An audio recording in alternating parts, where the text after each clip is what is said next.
Salud amigos, bienvenidos a un nuevo programa de ADN Buena Salud, el programa que te tiene a vos como principal protagonista con tus preguntas que nos mandás al número de WhatsApp que aparece en pantalla o a nuestras redes sociales. Y en este programa constantemente incentivamos a la actividad física.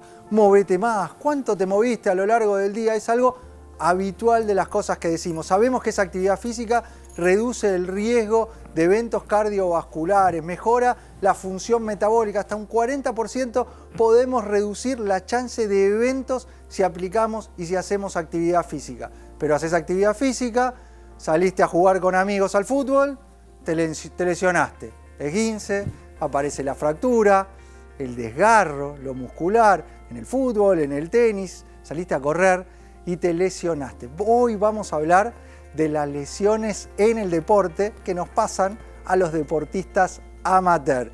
En el noticiero, nuevo trabajo vincula el momento en el que comes con tu peso corporal. Sí, desde que comiste, cuántas horas pasaron hasta que te acostaste, influye en el peso corporal. Quédate porque vamos a desarrollar ese trabajo. El resto de los temas, ¿quién los tiene? Nuestro panel. Así que vamos ya a presentarlos y a recibirlos con fuerte aplauso. ¿Cómo anda el equipo? Gabriel Lapman, nefrólogo, cardiólogo, un gusto saludarte. Un placer, Milton, caminando la otra vez en una exposición, la gente te manda muchos saludos, realmente se ve mucho, sí, se ve mucho el programa y me preguntan mucho sobre algo que hay dando vuelta en las redes sociales. ¿Qué? A ver. El tema de la candidiasis intestinal, lo digo así porque hay mucho mito, mucha ahí realidad dando vuelta. ¿Cuándo hay que preocuparse? ¿Qué es esto? No, esto es un tema que mucha gente nos comentó, vos lo pusiste en la agenda, esa es la verdad, pero vos viste muchos reels del tema, sí, ¿no? También aparece mucho y mucha gente que cualquier cosa es candidiasis. O claro, como pasa con lo intestinal con el SIBO. Cualquier cosa es SIBO. Hay un mensaje sobre algo concreto y real, el hongo existe, que se encuentra generalmente en equilibrio, está en la mucosa de la saliva oral, está en la vaginal y está en la intestinal. Ese desequilibrio, ya lo hemos hablado muchas veces, cuando la microbiota aparece ese desbalance, aparecen determinadas cuestiones, pero acá tengo fatiga, tengo candidiasis. Se sobreexageró, ¿no? El tema se fue de las manos. Bueno, llevémoslo a lo concreto para que la gente del otro lado pueda entender realmente si hay que prestarle atención, cuándo y cómo se trata. Sí, aparte me parece fundamental que en este programa se da tanto hincapié a la microbiota, que era un tema que la gente, el intestino, no me importa nada, como cualquier cosa. Vamos a hablar de la microbiota y vamos a hablar de un probiótico que realmente ayuda muchísimo a mejorar tu salud intestinal. La Nutri, Delphi Zimmerman, ¿cómo anda? Bien, todo bien. Bueno, ¿con qué tema? Abrimos una sección muy divertida, muy buena, que no solo hay preguntas de la gente, sino hay fotos de la gente. Claro, nos van mandando al número de WhatsApp que aparece ahí en pantalla o a las redes sociales, nos mandan el plato, lo que preparaste, lo que desayunaste, lo que cenaste y la Nutri da la devolución. Bueno, lo dijiste vos, exacto, vamos a hacer ese juego.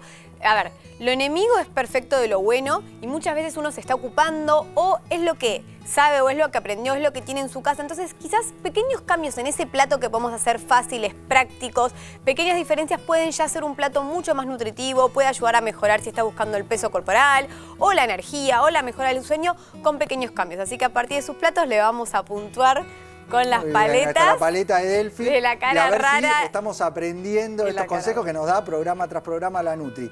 Y hay pensamiento lateral, ¿no? Esta marca registrada, nuestro psicólogo que nos trae estos ejercicios porque es clave entrenar a nuestras neuronas. Así como estimulamos la actividad física, también lo tenemos que hacer con nuestras neuronas y estos ejercicios de pensamiento lateral sirven para moverlas un poco, para movilizarlas, para generar sinapsis. A ver, hay una placa con el desafío que nos dejó preparado Marca. ¿Cuál es el único lugar donde el jueves va delante del miércoles? El jueves delante del miércoles. Bueno, diccionario. Ahí está, rápido. El doctor Lapman, el diccionario, claro que sí. El diccionario es la respuesta. Rápido estuviste. Estuve rápido. Bueno, y es eso. Ejercitar las neuronas para activarlas y estar tan rápido y lúcido. Por la como J y la M, por eso se decía. Buenísimo. Vamos ya entonces con el informe del día.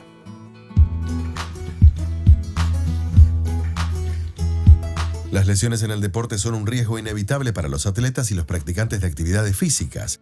Las lesiones pueden ser causadas por una variedad de factores, incluyendo la sobrecarga, el impacto, la torsión o la fatiga muscular. Los síntomas que provocan estos tipos de lesiones varían de acuerdo a la gravedad y la ubicación de la lesión, pero algunos comunes pueden ser el dolor, la hinchazón, la limitación de la movilidad y la debilidad muscular. La prevención es sumamente importante para reducir el riesgo de lesiones en el deporte y para ello, algunas medidas que se pueden tomar son realizar un calentamiento precompetitivo, estirar los músculos, utilizar el equipo adecuado y la supervisión de un entrenador o profesional de la salud.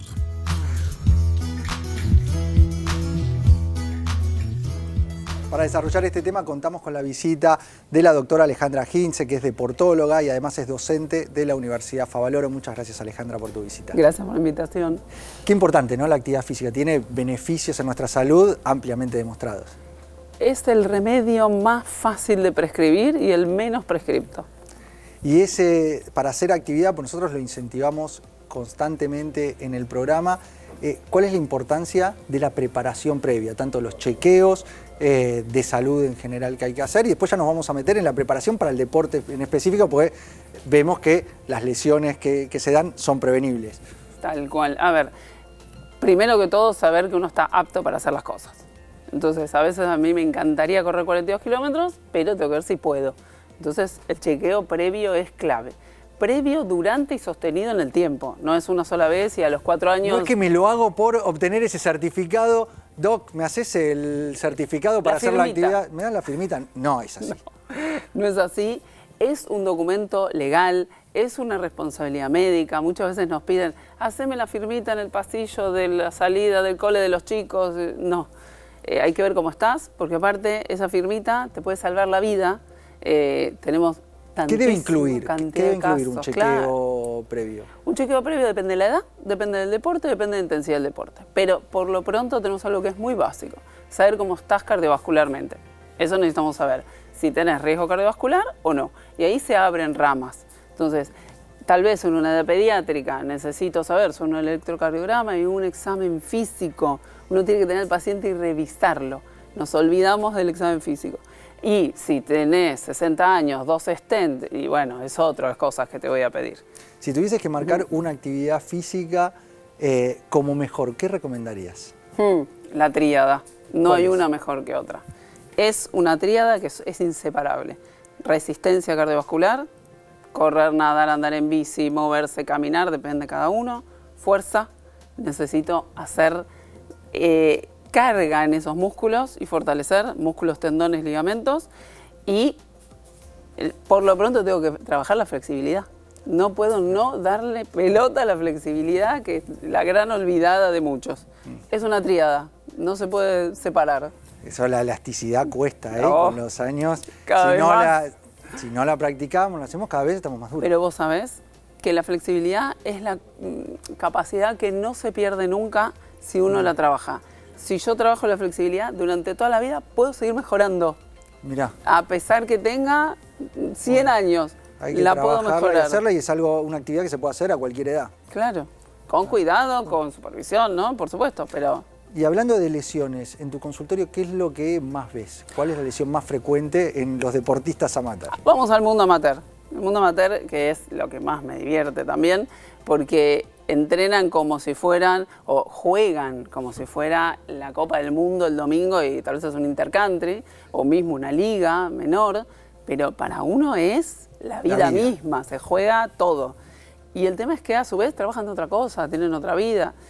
Y las lesiones, depende del deporte, por supuesto, están muy de moda el pádel, amo el pádel, pero muñeca, codo de tenista, manguito rotador, hacen 800 voleas. En fútbol voy a encontrar mucho desgarro isquiotibial, gemelo sóleo tal vez en el running, sobre todo running de trail, que ahora está súper en boga y está buenísimo, pero hay que ver, todo lo que es músculo tendinoso es como lo más frecuente. Esto, mencionaste el fútbol, ¿no? Los deportes de impacto, de choque, de roce, además aparecen esguinces, fracturas, imagino, que complican a cierta edad. Ya claro. La evolución es distinta, ¿no? Y ahí escalando, imagínate que un ligamento cruzado roto para un deportista de élite son 6 meses haciendo kinesiología diaria con el kinesiólogo en el club. En un amateur que vive de otra cosa, que es abogado, son 9, 10 o te lo deja fuera del fútbol. Hablaste de desgarro, mencionaste la muñeca, mencionaste el codo. cómo o qué es lo que tenemos que hacer para disminuir la chance de que este tipo de lesiones aparezcan en quienes practicamos deporte. Bueno, como primera medida, entrenar. No solo jugar el domingo, sé que es re divertido. Claro, uno va directo al partido, ¿no? Durante la semana no hacen nada. Viene y le digo, bueno, y martes y jueves, ¿qué haces? Lunes, miércoles, viernes, ¿qué haces? No, nada. Le digo, bueno, empecemos trabajo de fuerza, trabajo cardiovascular, resistencia y, por Dios, un poquito de flexibilidad. Entonces, ahí las lesiones desaparecen. El punto es que falta la pata del entrenamiento. Y es mucho más frecuente de lo que uno cree, porque se matan el domingo, pero no hacen la previa, la saltabilidad el martes a la tarde. Está bien. Sí. Le doy lugar al equipo para que se sume con preguntas. Va a preguntar nuestra Nutri Delphi Zimmerman. A ver, Delphi. Bueno, yo quería saber si veías alguna relación entre la prevención o mismo la recuperación de las lesiones con lo que es la alimentación y mismo la suplementación. Totalmente, 100%. Con la lesión es directamente proporcional la falta de hidratación, se olvidan que existen electrolitos y hace 40 grados, entonces es muy importante que la hidratación y la hidratación correcta, ¿no? De hidratación deportiva sea la prioridad cuando uno va a entrenar. Entrenan a la tarde, por ejemplo, o tienen un partidito el martes a las 9:30 de la noche, lo normal, termina tardísimo, y no tomar una gota de agua desde el mediodía hasta esa hora. Y los músculos son pasas de uva, ya no son músculos.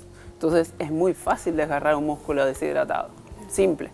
Y la alimentación, Delphi, vos podés explicarlo más que nosotros, pero la realidad es que es la pata fundamental. Bien. ¿El equipamiento, las zapatillas, la ropa, influye? Sí. Tenemos una cosa buena que es que en la cultura del fútbol eso está muy metido. Se van de punta en blanco con el último botín, tal vez no entrenan nada, pero tuneados para ir a jugar. El problema es que a veces ponen tapones y no están los sóleos, gemelos, cuádriceps isquiotibiales para aguantar digamos, el botín con tapón. Entonces hay que saber el estado físico de uno, el terreno que sea el correcto y el calzado que voy a usar. Así que es clave que eso machee, ¿sí? Bien. A ver, el doctor Gabriel Lapman también tiene su pregunta. Vamos, Gaby. Alejandra, es muy nuevo esto de la deportología. Exactamente para que la gente entienda del otro lado, ¿cuándo ir a un deportólogo y cuáles serían las indicaciones que seguiría, ¿no? La persona que te va a ver a un consultorio? Realmente me parece muy innovador de que el deporte tenga una pata médica, porque al ser médica claramente tiene una visión de fisiopatología, pero me gustaría que lo profundices porque realmente creo que la gente desconocía o conoce poco esta especialidad. ¿Cuándo Sí. ir? A ver, ¿cuándo ir a un deportólogo? La verdad es que tenemos distintas vertientes. ¿Cómo se llega a ser deportólogo? Uno puede ser clínico, puede ser traumatólogo, pediatra, cardiólogo. Entonces, cada deportólogo a veces tiene a veces no, siempre tenemos una primera especialidad. Una deportóloga clínica, por ejemplo, como soy yo, siempre digo, soy la clínica de los deportistas. Okay. Y como la gente toda tiene que hacer actividad física, es una clínica que busca rendimiento, que busca mejora, tu mejor estado físico. No solo estar sano, es sano y apto físicamente. Entonces, cuando hay lesiones, que tal vez no sean quirúrgicas trabajo con traumatólogos, ¿no? Claro, o sea, claro. Yo no soy cirujana, pero hay lesiones que son la mayoría, que no son quirúrgicas.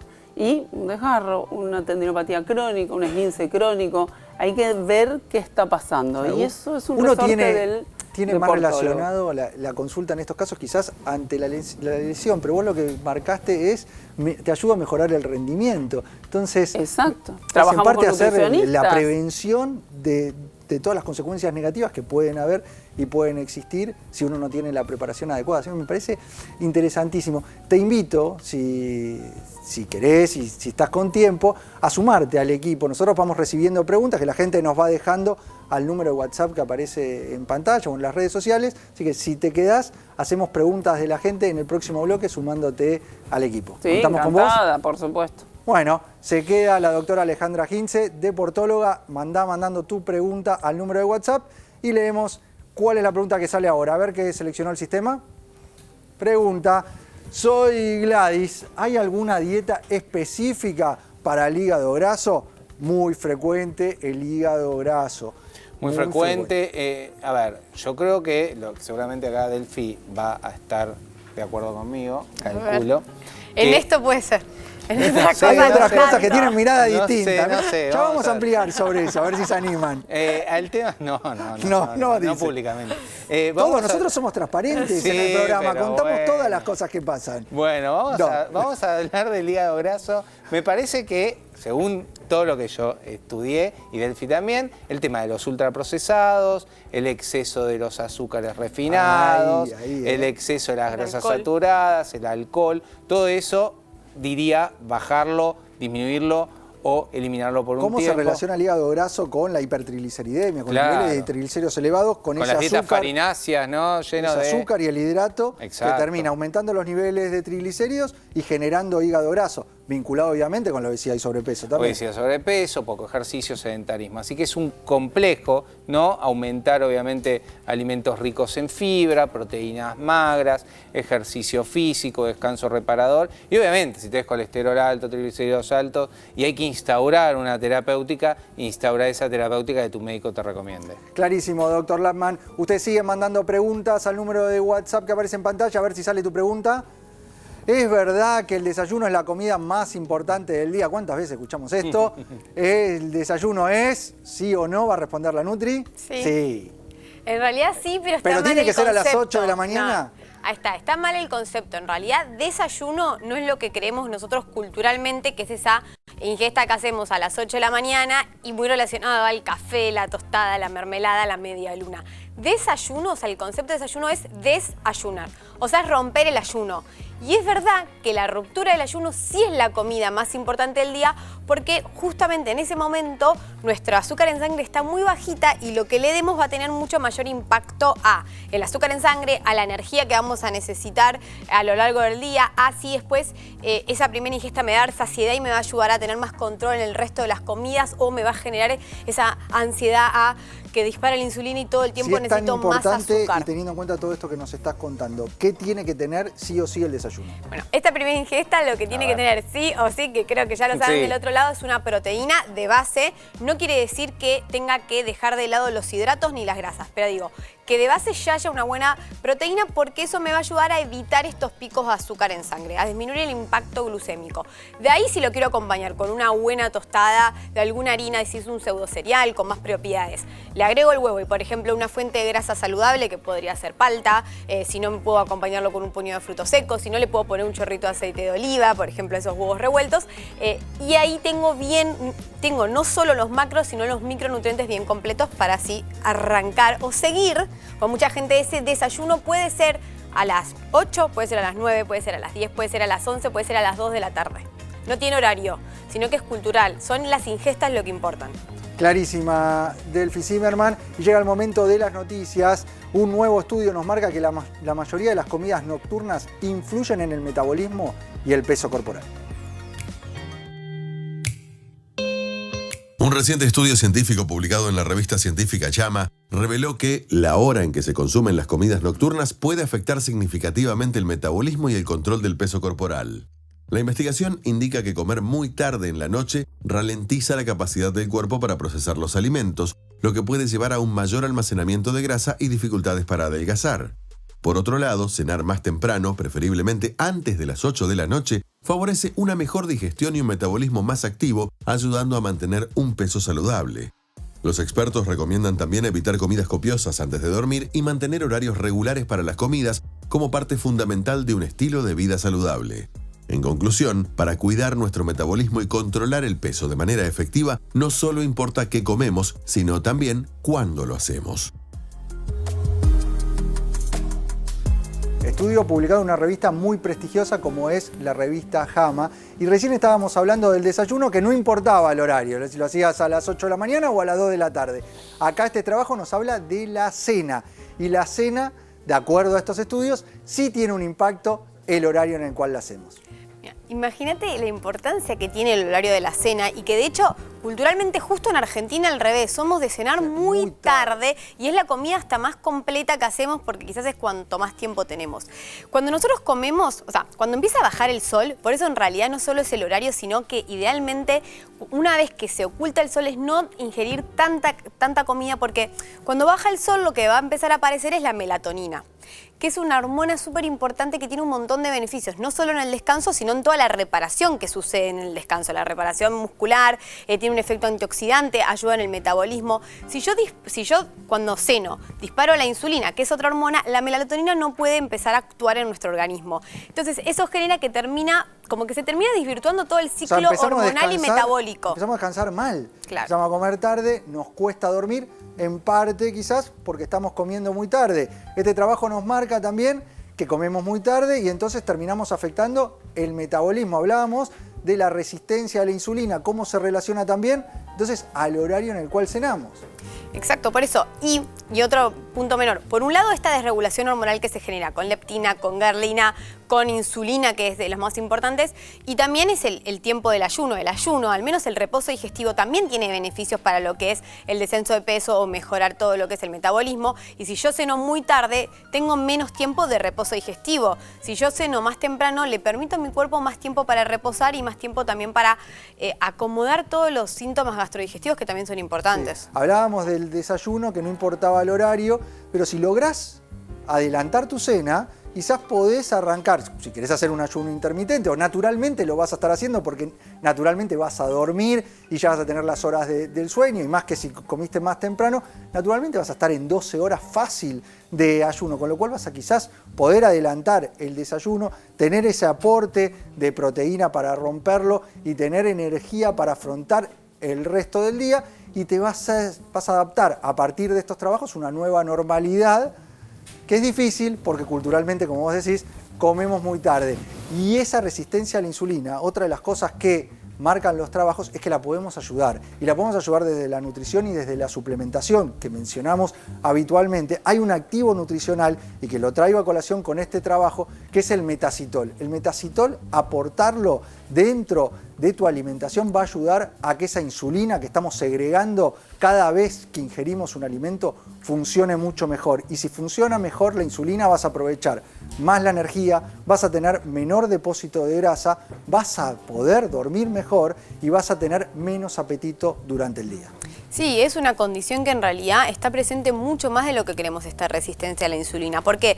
Porque de las causas que lo van generando, en parte es la inflamación y el sobrepeso, el exceso de ultraprocesados, que si bien hoy estamos empezando a intentar generar más conciencia, fue una alimentación durante mucho tiempo que era normal tener, y todos esos picos de azúcar que fueron generando los procesados, esa respuesta en la insulina constante, generó esta resistencia a la insulina. Entonces, como complemento a todo lo que hablamos y estas estrategias de la primera ingesta que haya proteína, evitar los picos de azúcar en sangre, el metacitol como sensibilizador de insulina, ayudar un poco a regular también esta hormona que cuando está, lo que hace es que no podamos utilizar nuestra grasa de reserva, va también a ayudar a ver resultados en la composición corporal.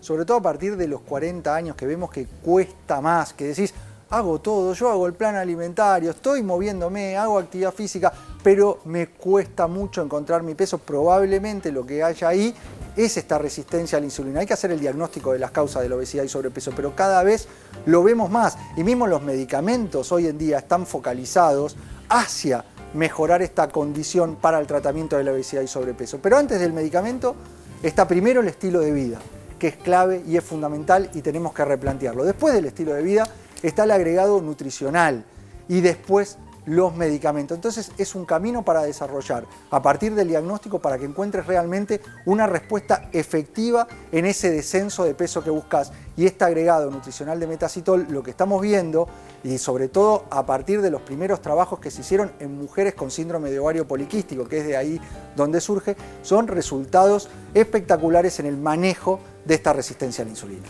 Y otro muy importante en complemento, que por suerte se va a quedar la doctora para poder hablarlo, es el ejercicio. El ejercicio es de los mejores, digamos, lo que ayuda todavía aún más a mejorar esta resistencia y esta sensibilidad de la insulina y las células. Sí, este metacitol que mencionamos lo conseguís en cualquier farmacia de todo el país. Nos vamos a ir ahora a un breve corte, pero enseguida cuando volvemos va a estar el doctor Gabriel Lackman hablándonos de cándida intestinal.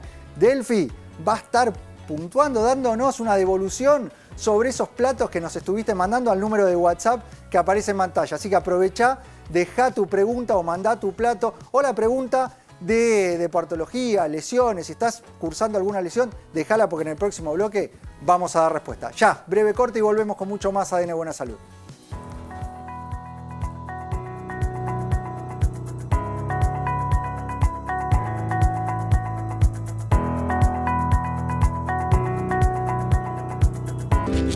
Seguimos con más ADN Buena Salud, del programa que te tiene a vos como principal protagonista con tus preguntas que nos mandás al número de WhatsApp que aparece en pantalla o a las redes sociales. Y a ese número no solo nos estuviste mandando tus preguntas, también compartiste imágenes de tus platos. A ver si estás prestando atención a los consejos que nos da la Nutri programa tras programa. Y ahí aparece una de las primeras fotos que nos mandan, que es un desayuno, veo unas tostadas con queso, huevo revuelto, yogur parece con algo de frutas y una infusión. A ver.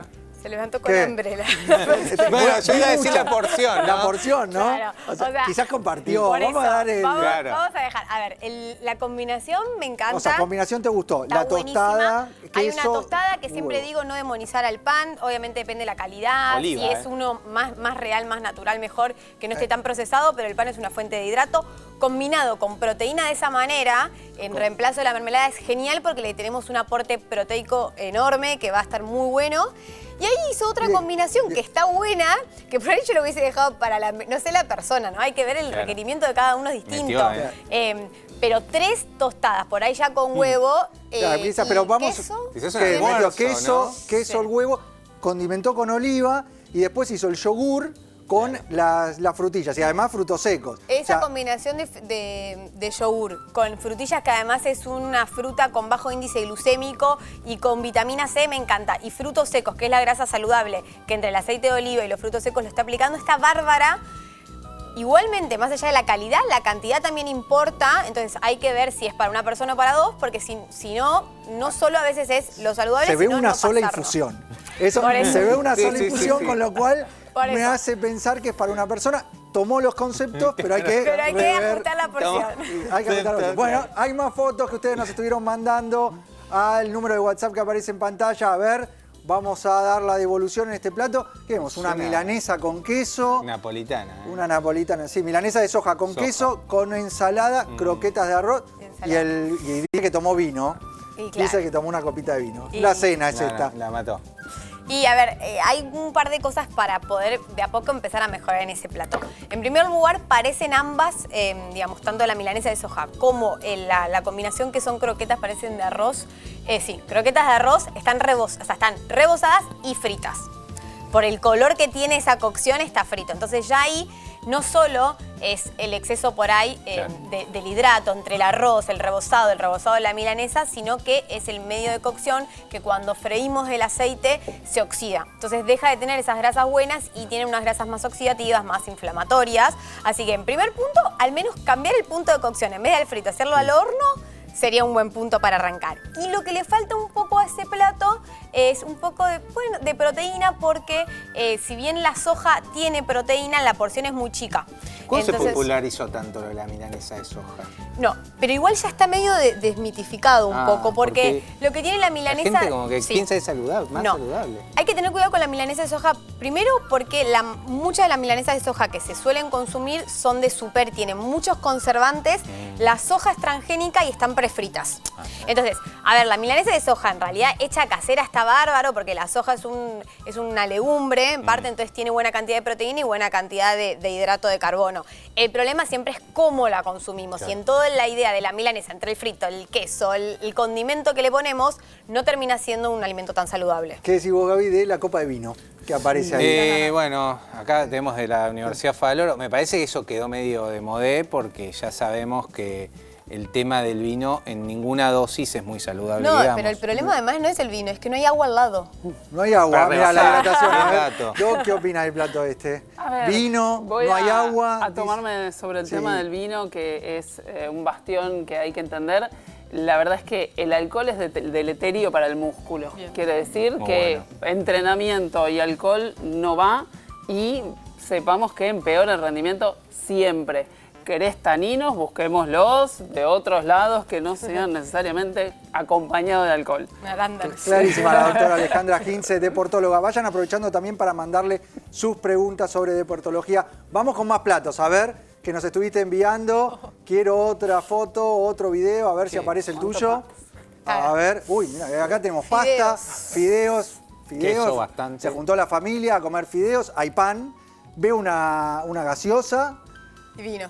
Y sí, eso no sé qué. Sí, vino. Vino rosa. Un vino rosa. Vino rosa. Bueno, hay que ver esa pasta que si tiene algo, además, o solo Yo creo salsa, que anticipo. Sí, me parece. Pero pará, No es tiene esta nada. carita, pero no Pero es un tanto momento por la de felicidad. pasta. Por eso. Es esta carita, entre comillas. Primero, muchas veces la pasta se la demoniza un poco y en realidad la pasta no deja de ser un hidrato de carbono. Dentro de todos los hidratos de carbono, bastante poco procesado, porque tiene solo 2 ingredientes, que es harina y ova, o harina y huevo a veces. Entonces, no es el miedo en realidad al hidrato. El problema es que la pasta no termina siendo un plato saludable porque no lo solemos combinar de manera saludable. Bueno, ahí le metió, tiene pollo, en el estofado hay algo de pollo.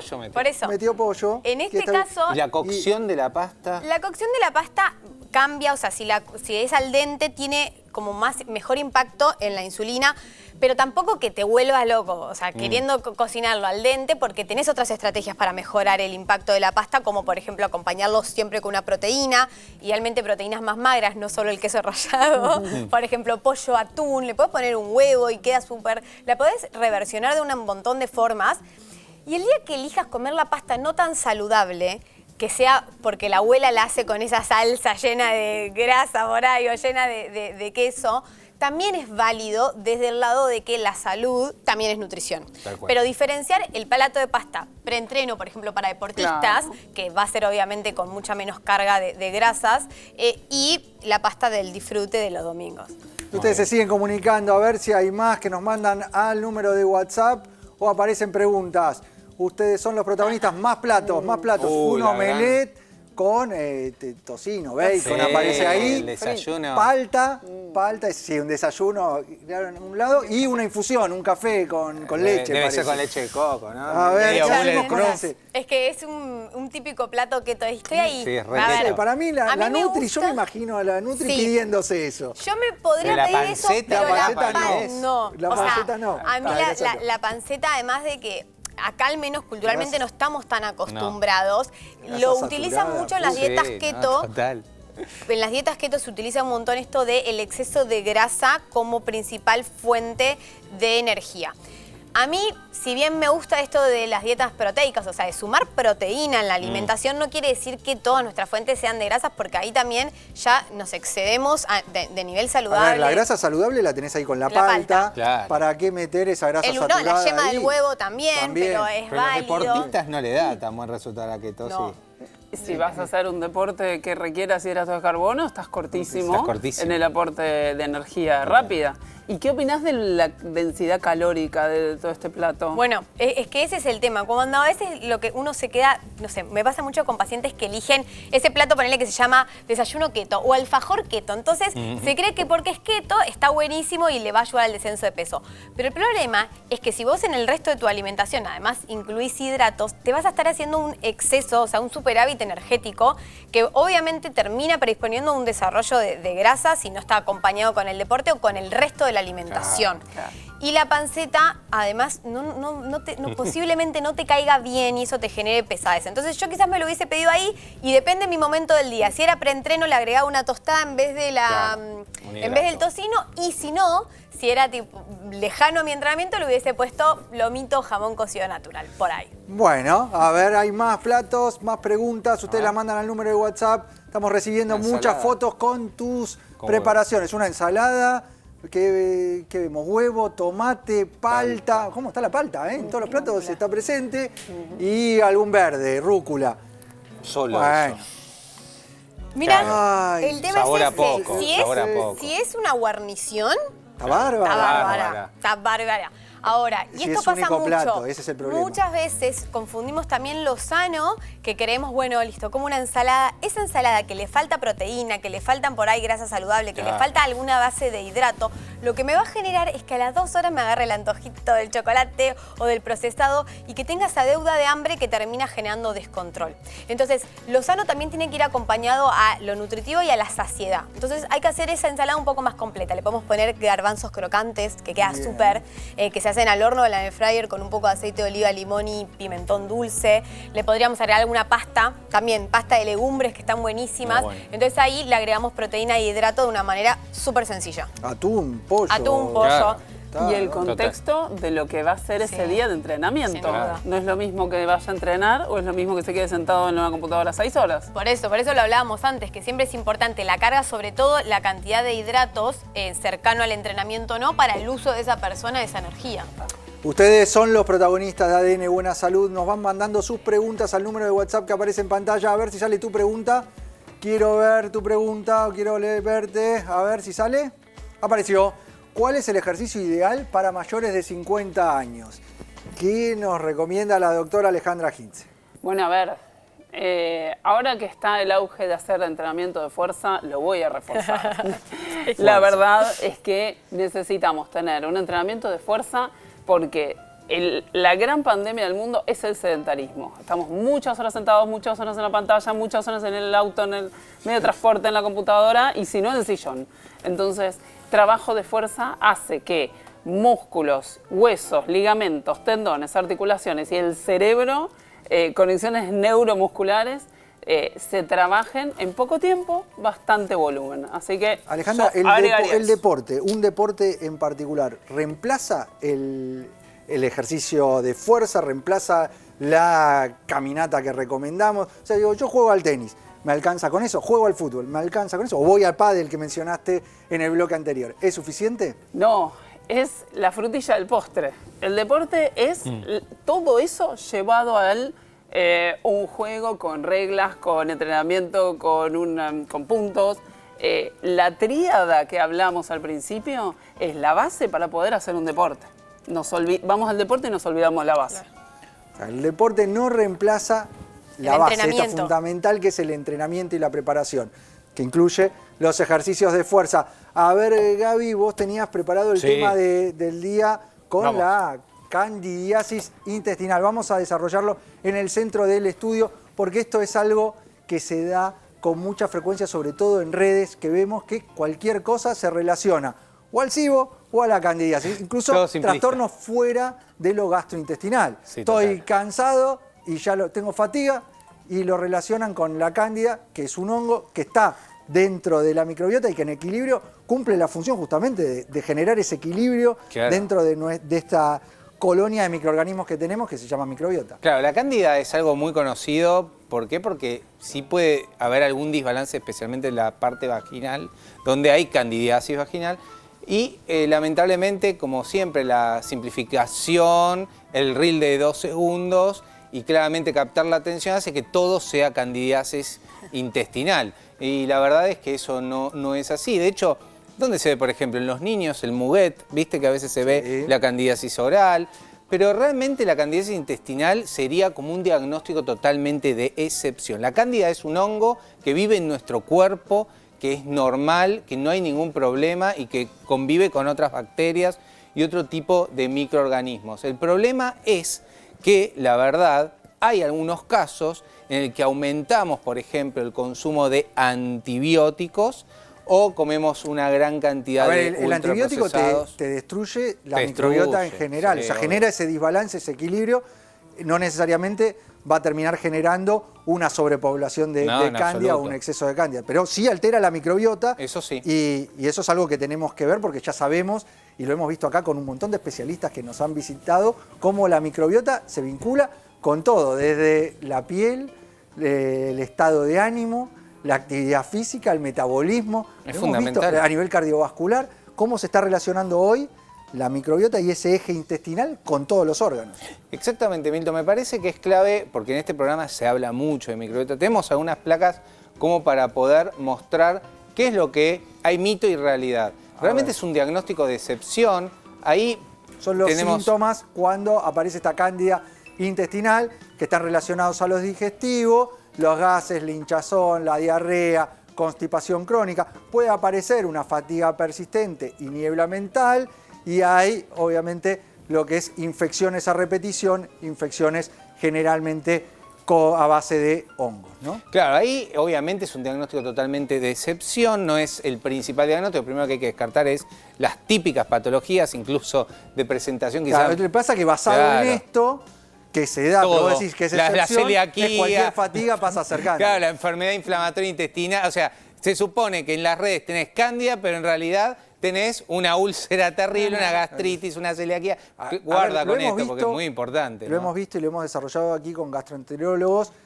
Primero, obviamente, hacer el descarte de un cuadro orgánico que Totalmente, esté generando el siempre. malestar, pero la gran mayoría hemos hablado que son funcionales, es cierto, pero antes de lo funcional de la cándida tenemos un montón de otras cuestiones funcionales que podemos trabajar, que podemos detectar y que nos ayudan a mejorar los síntomas antes de hacer lo simplista de decir es cándida. Claro, primero enzimas digestivas, ¿no? Sí, enzimas digestivas que caen luego de los 45 años a la mitad, el tema de la microbiota intestinal que está alterada. Vamos con la segunda placa, así vamos a hablar, porque acá sí es importante hablar de los probióticos, ¿no?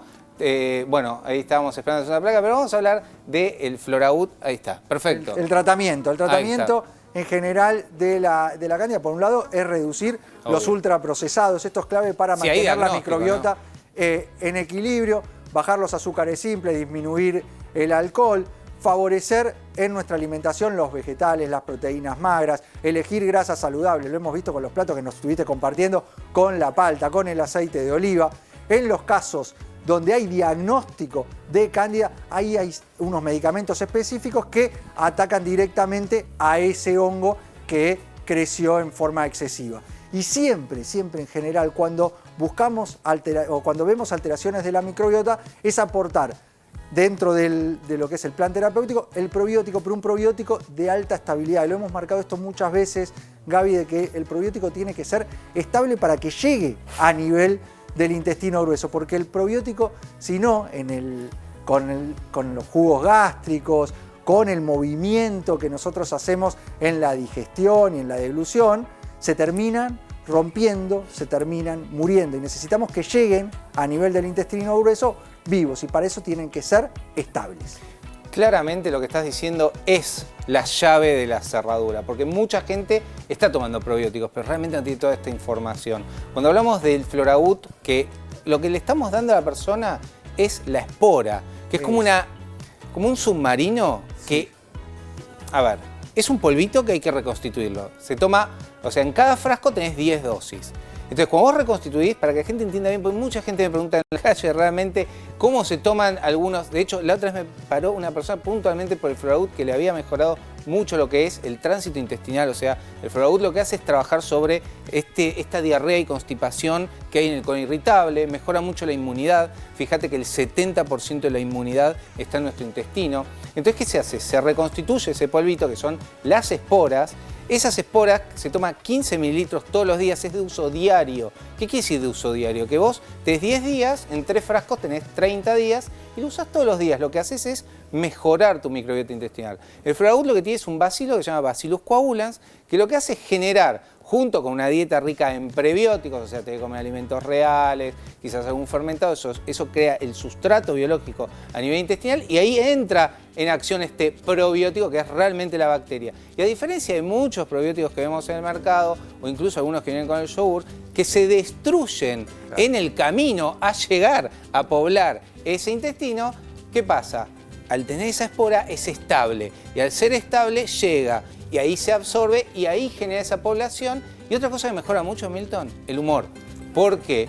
Porque la serotonina se produce ¿dónde? En el intestino, lo dijimos, el 90%. Entonces, si vos tenés un intestino mucho mejor, o sea, más, digamos, con mejor capacidad y buena población de bacterias, como lo da el Floragut, que es el Bacillus coagulans, con mucha evidencia científica. O sea, no es un... O sea, te va a ayudar a equilibrar la microbiota, vas a mejorar el humor, vas a mejorar tu sistema inmune, tu sistema de defensas, y este bacilo en particular nos ayuda a digerir mejor. Entonces vas a tender a estar mejor luego de cualquier comida, mejorando síntomas como la diarrea o la constipación. Es el probiótico ideal por esta protección que tiene y por estar presentado en la forma de bacilos. Por eso es que nosotros a la hora de elegir un probiótico solemos elegir el aporte de Floragut, que es este Bacillus coagulans. Siempre acordate que los probióticos tienen que tener nombre y apellido. En este caso es el Bacillus coagulans, que lo conseguís en cualquier farmacia como Floragut. Pero el principal protagonista de este programa sos vos, con tus preguntas que nos mandás al número de WhatsApp que aparece en pantalla o en las redes sociales. A ver si sale tu pregunta. Aparece, el sistema la va seleccionando y nos dice qué hacer si sufro de codo de tenista. Juego mucho al tenis, veo muchos de estos casos de codo de tenista. Empieza a doler, codo, hombro.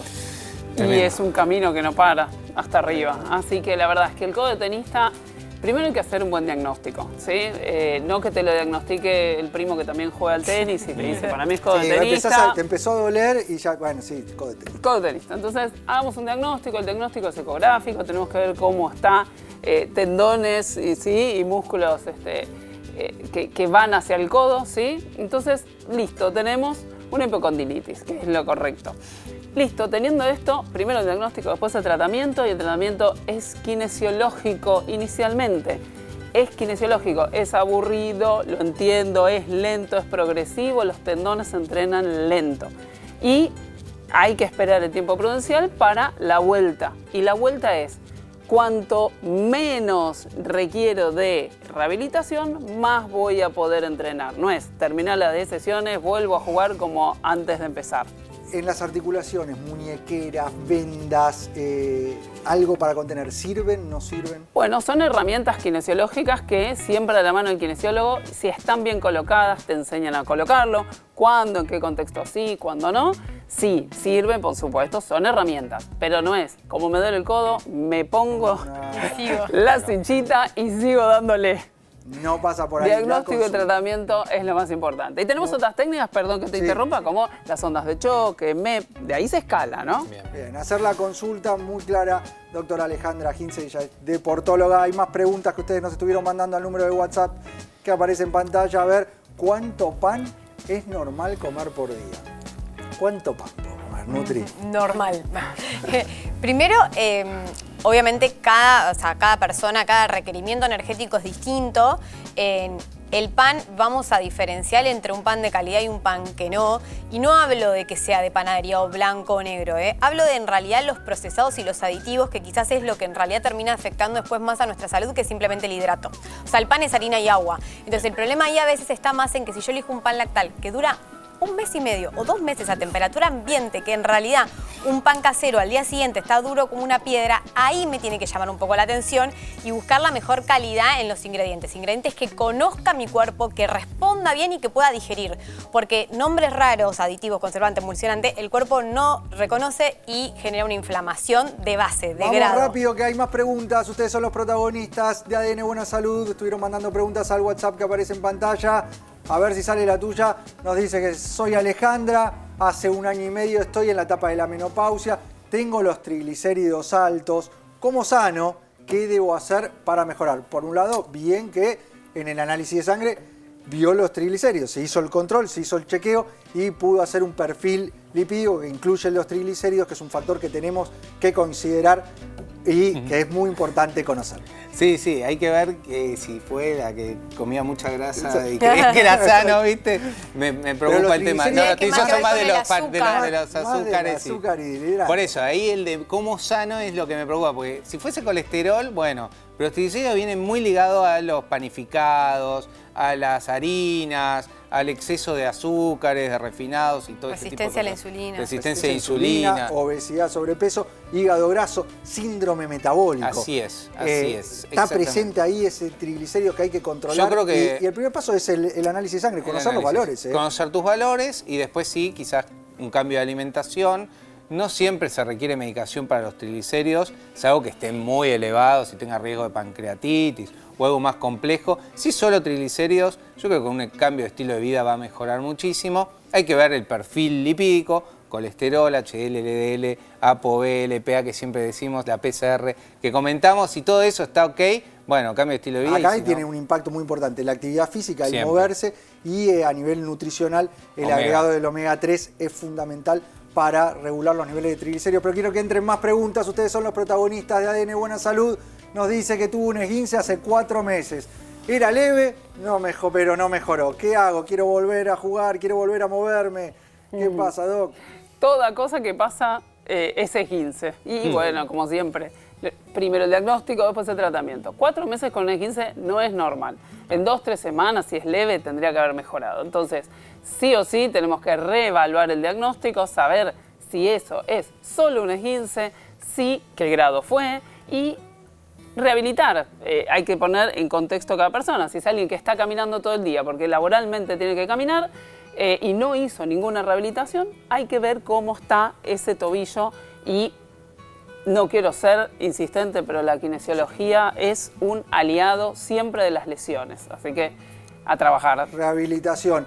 Muchas gracias, doctora Alejandra Hintze de Portóloga. Me gustaría una frase final o un desarrollo final de lo que hemos vivido en el programa de hoy, sobre todo enfocado a la actividad física y la deportología. Tenemos que, por lo pronto, entender que moverse es parte de la salud. Cuando nos quedamos quietos, simplemente nos enfermamos. Así que movimiento, nutrición, prevención y alegría, felicidad y goce es la base de tener buenos hábitos. Muy bien, muchas gracias por haber estado, doctora Alejandra Hintze, en el programa de hoy. Gaby, frase final para cerrar. Mirá qué interesante, no siempre podrás estar motivado, tenés que aprender a ser disciplinado. Muy bien, motivación Versus y disciplina. disciplina. Está bien, me gustó. Claro, esta- porque hay gente que tiene esa motivación que le dura 3 semanas, y después ya está, y dejás todo. después dejás. Ya está. No, es disciplina, es Exactamente. constancia y disciplina. A ustedes agradecerles por haber estado durante esta hora del otro lado recibiendo este mensaje de salud, prevención y calidad de vida. Y nos volvemos a encontrar, como siempre, en la televisión pública haciendo mucho más. ADN Buena Salud.